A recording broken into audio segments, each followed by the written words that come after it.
कि आने वाले समय में, अभी अर्नब जी को मैं कह रहा था कि दिल्ली से जयपुर, दिल्ली से देहरादून और दिल्ली से कश्मीर तो मैं भी नहीं बोलूँगा, पर ये 2 जगह की फ़्लाइट्स और बंगलोर से चेन्नई, ये 3 जगह की फ़्लाइट दिसंबर महीने तक बंद हो जाएगी, क्योंकि कोई जाएगा ही नहीं।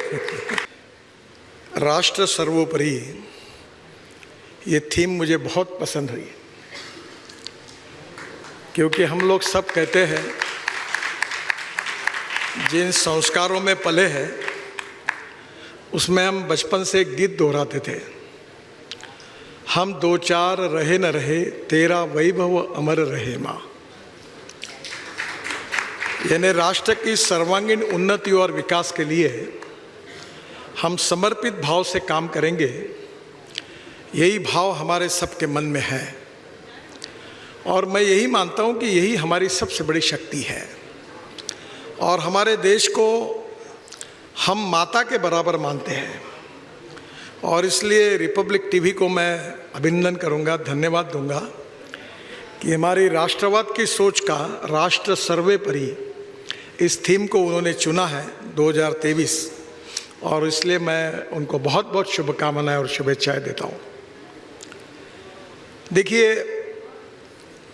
हमारा देश समृद्ध है, संपन्न है, और आदरणीय प्रधानमंत्री जी का ये सपना है कि हमारे देश को दुनिया की, वर्ल्ड की तीसरी इकोनॉमिक पावर हमें बनाना है। हम 5वें नंबर पर हैं, और ये अगर करना है तो आने वाले समय में futuristic technology, futuristic vision, futuristic policies, इन सब बातों पर सभी क्षेत्र में हमको विचार करना होगा।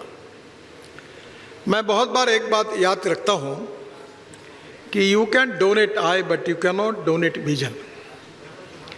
और हमारे विचार परिवार में दत्तोपंत ठेंगड़ी जी करके महान विचारक थे, वो बहुत अच्छी बात कहते थे। वो कहते थे, every politician thinks about his next election and every socio economic reformer thinks from century to century.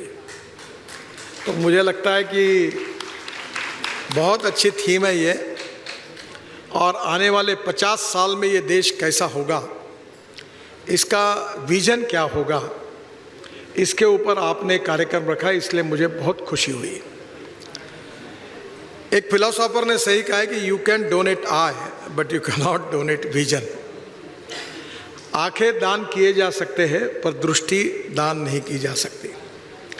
और इसलिए अभी छोटी सी फिल्म जो आपको बताई, इसके 3 महत्वपूर्ण हमारे सोसाइटी के पिलर हैं: ethics, economy, ecology and environment.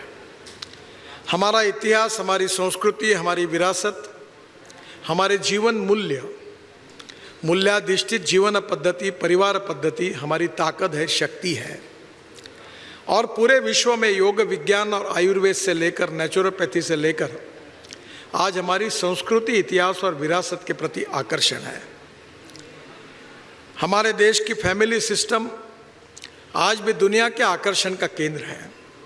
मैं ब्रिटिश पार्लियामेंट में मुझे भाषण करने का मौका मिला, और वापस आने के बाद प्रधानमंत्री और विदेश मंत्री बैठे थे।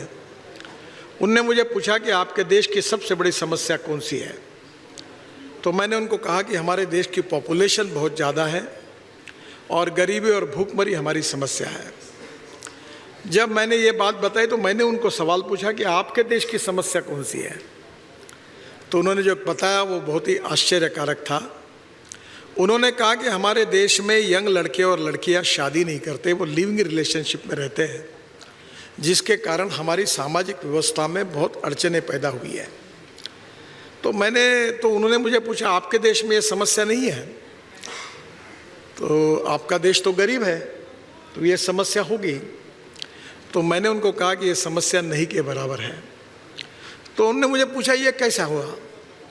बोला, इसका कारण हमारे संस्कार, हमारे जीवन मूल्य, हमारी परिवार पद्धति, और उन संस्कारों से प्रगल्भ, गरीब भले हो पर वो संस्कारित हो, और इसी के कारण हमारे देश में ये समस्या नहीं।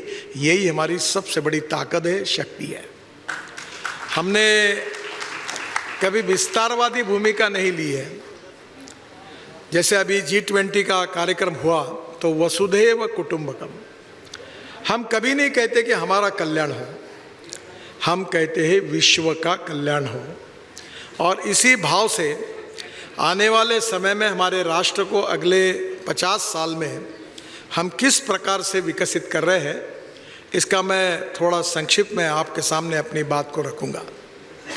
सबसे पहले मैं हमारे रोड सेक्टर में आज बड़े प्रमाण पर हमने express highway, green express highway, 32 economic corridor और ग्रीन एक्सप्रेस हाईवे हम बना रहे हैं। ग्रीन एक्सप्रेस हाईवे का मतलब है कि वो पूरी तरह से नई अलाइनमेंट है। जैसे दिल्ली से कटरा, ये ग्रीन एक्सप्रेस हाईवे है। दिल्ली से मेरठ, ये ब्राउन रोड है क्योंकि ये पहले रोड था, हमने इसको वाइंडिंग किया।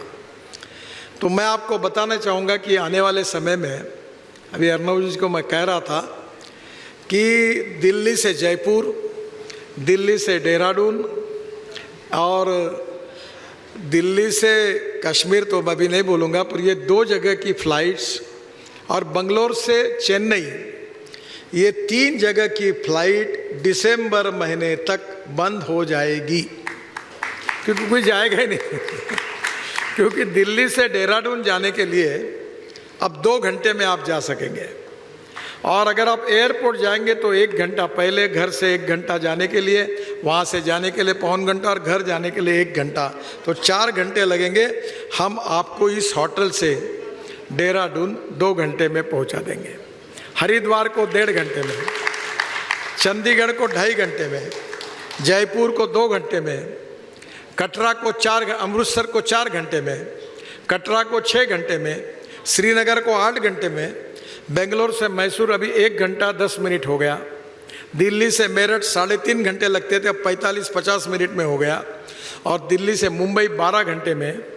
और सबसे महत्वपूर्ण बात है कि हमारे भाषणों में हम कहते थे पहले कश्मीर से कन्याकुमारी तक, पर कभी हमको इसका एहसास नहीं हुआ। मैं सौभाग्यशाली हूँ कि मैं आपको जो बता रहा हूँ वो सपना आपका आने वाले 1 साल में पूरा हो रहा है।